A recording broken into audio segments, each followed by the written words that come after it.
Good evening and welcome to our Ladies Bible Study of 2024. I'm so excited to jump in here tonight and just jumping back with y'all and being able to communicate with y'all. And please share all the resolutions you may have or your word of the year and how exciting this year has already been. And just I wanted to use January to get established and then February to jump right back into our Bible study. So I'm excited to be sending out this link tonight to each of you, and I hope your year is going great.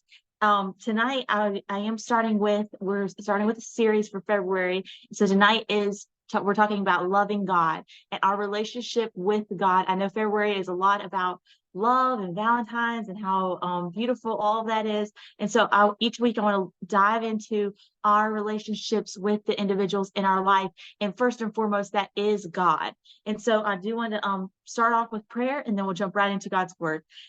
Dear Lord, thank you so much for this Bible study. Thank you so much for the ladies that are a part of this Bible study. No matter where we are always joined together through these videos, and I can be encouraged through your word.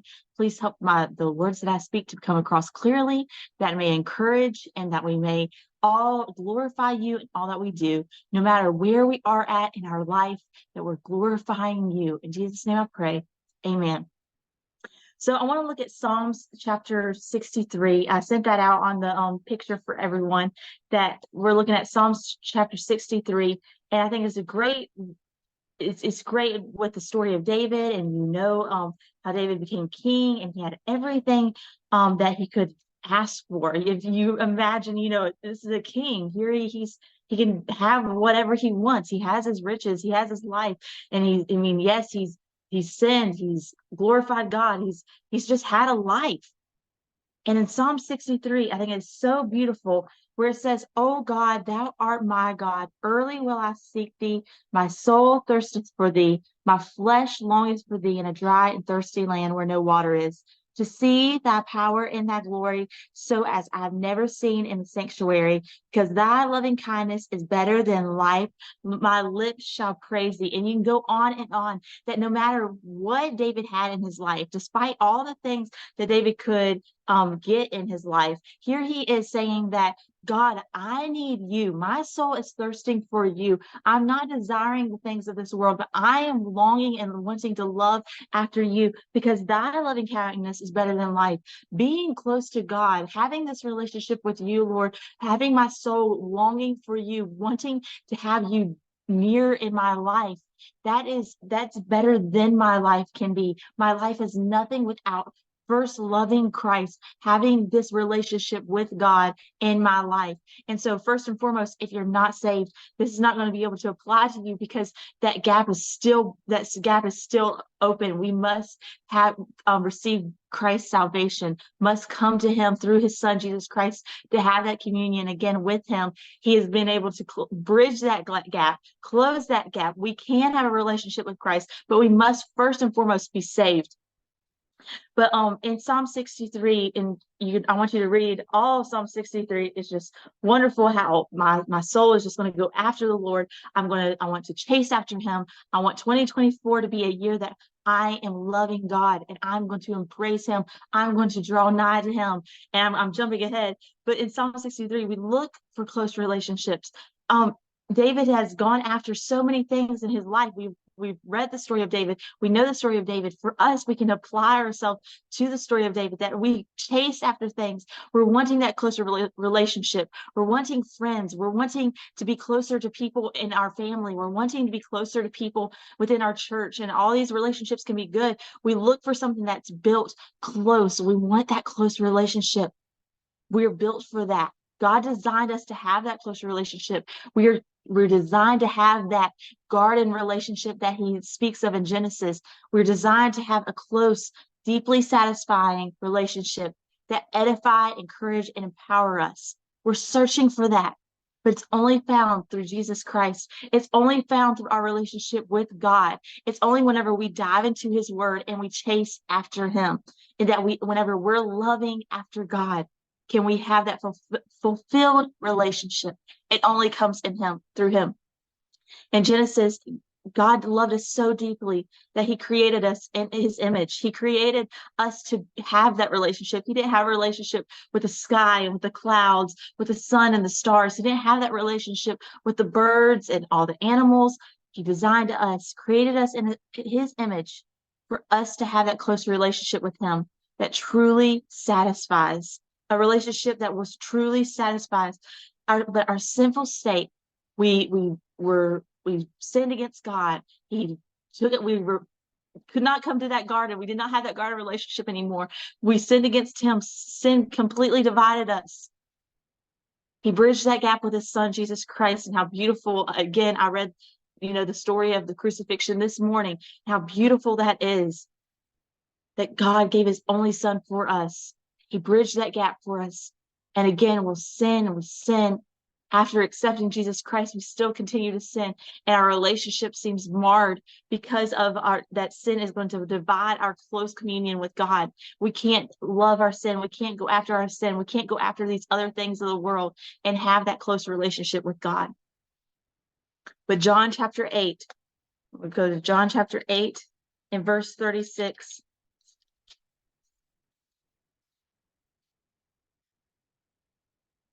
John chapter 8 and verse 36 said, if the Son therefore shall make you free, ye shall be free indeed. Through salvation, we have that opportunity to have that close garden relationship again with God. We must let go of that personal baggage. Whenever we're saved from those things, whenever we've been saved, we've accepted salvation, we must give it all to God, not worrying about the things that are of my past. I've given it to God. He's cleansed me. He's set me free of those things. And those things that are continuing to hold me back, those things that I allow in my life on a daily basis, those things that I allow in my life as circumstances arise, I'll take on another sin. I'll take on more baggage. I must give that to him. That is holding me back. That is keeping me from having my relationship close to him. That's keeping me from having that relationship that my heart is craving after. I'm not satisfied. My soul is desiring this near and dear relationship with God, but I must let go of the things that are in my life that are holding me back from having that garden relationship with him. Turning to him, he wants the relationship, and he will relieve the burden. He will make me free, and free indeed. I'm not going to have to worry about these things, not worry about where it's at, where it's going to be going. He will make me free and allow me to have that relationship with him again. So we must take care of the baggage, must take care of those burdens that are weighing us down from having what we are desiring, what our soul is craving after, and that is a relationship with Jesus Christ, a relationship with God our Father. Isaiah chapter 41, there's so much that can be said, and I know that I could even say, what we can do to show God our love, and we've talked about that before, making sure that we're faithful to him through our going to church, making sure that we're faithful to him through reading his word. All of these things, we must have first a clear heart. We must have first make sure that I'm free of my burdens, that I am saved, that I have given my life to Christ, that I am have that gap closed, that I am going to be able to have that near and dear relationship with Christ before I'm able to continue to show him the love of God, to continue to practice these things in my life. All that comes because of my near and dear relationship with God. It's going to make things not easier at times, but again, it makes things easier whenever I'm close with God. I'm not worrying about being held back by the things about me, because I've given it to God, and now I just want to love God with all that I have. And that's what I hope that we can do in 2024. Isaiah chapter 41, I'm talking and not turning. So Isaiah chapter 41.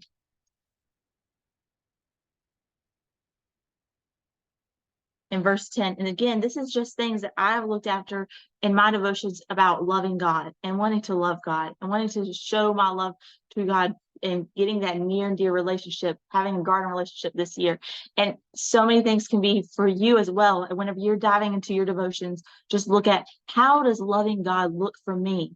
Isaiah chapter 41, verse 10, fear thou not, for I am with thee.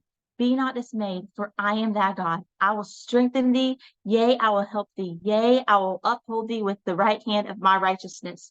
My love for God allows me to trust. I'm able to love God because I trust God. I'm not living a life of worry because he is faithful. God provides his best for us as we walk with him.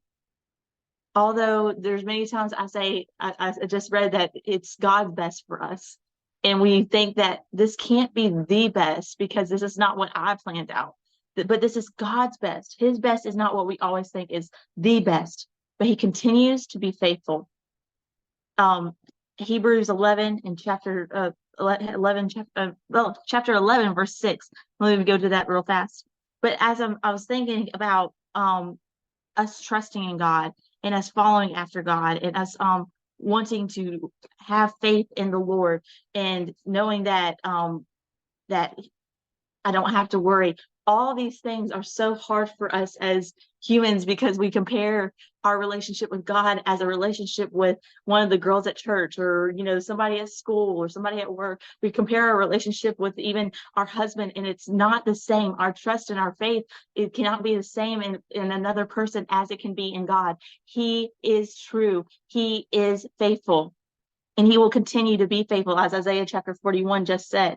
But as Hebrews chapter 11 and verse 6, and I'm going to be closing off with, I think I'll be closing off with this verse. I have another verse. Hebrews 11 verse 6, but without faith, it is impossible to please him. For he that cometh to God must believe that he is a rewarder of them that diligently seek him. He's going to satisfy my soul. He is going to be the relationship that my heart craves. I must have faith in him. I must continue to trust him because without faith, it is impossible to please him. And I can't go to him. I can't have this near and dear relationship with him, but I must first believe that he is going to provide, and he will provide. He's provided before. He truly satisfies our soul. I can let go of my fears of what I may never have or accomplish because he does provide. He will provide as I continue to place my trust, my faith in him, and our relationship continues to grow. And I say this, our relationship continues to grow, and it's all on my end. And I'm jumping ahead again. But our true faith is not just expecting what I want, but fully trusting and putting my full trust and confidence in God's unfailing character and ability despite my circumstances. Isaiah chapter 55. Let's go back to Isaiah real fast. Isaiah chapter 55. Yes. And then verse number 10.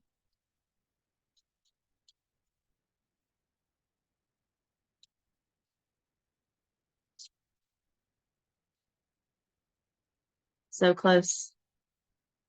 Hopefully, if you beat me there, just go ahead and start reading it. I'll be right there in a second. Isaiah chapter 55 and verse 10 says,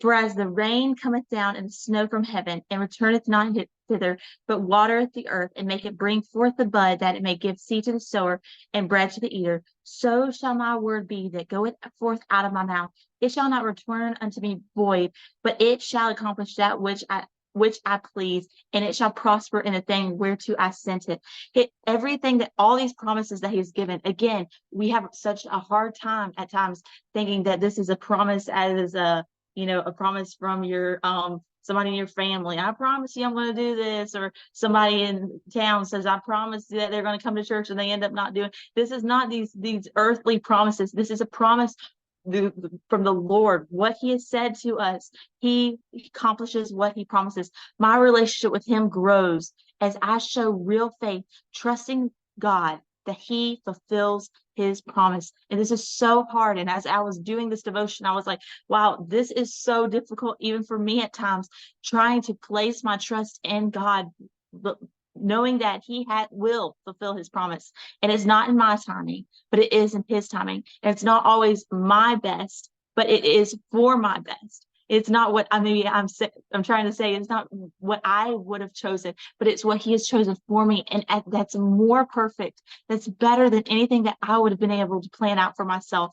In the long run, all this, whenever I'm placing my trust in him, I'm able to glorify him in all these things that he is doing in my life. The last verse that I do want to read is in James chapter 4 and verse 8.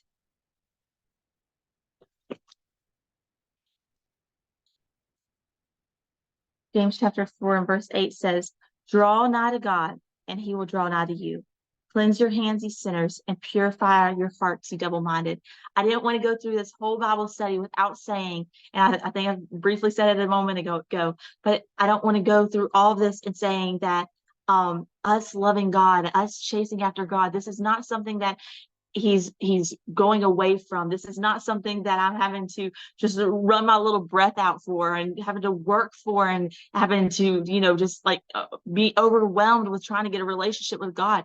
He's willing, he's ready for us with open arms. That's what he has created us to be, is have a relationship with him. That is what we're created for. He created us in his image to have a relationship with him. All the things that we have done have pushed us away from God. All these things have made us dirty in his eyes and has turned us away from God. He's bridged that gap through his son, Jesus Christ. We must get rid of the dirty things in our life. We must get rid of those things that that we have put above God. Our relationships that we have put above God, all these things that we've chased after that are not satisfying that craving that we have within our soul. As David was saying, that will wash our hands, that will cleanse your hands and purify your hearts, that we can draw nigh to God. God has bridged that gap that our sin created. It is up to us to choose how our relationship with him will look. I hope each of you have had a wonderful evening. Thank you so much for joining me on this Bible study. And I look forward to next week as we dive into loving our husbands. And so please join on, even if you're not married. This is about relationships, just loving our husbands, loving those individuals in our life that are close to us. We're loving God. And next week, we're going to look at loving our husbands. Have a great week, and I'll see you next week. Good night.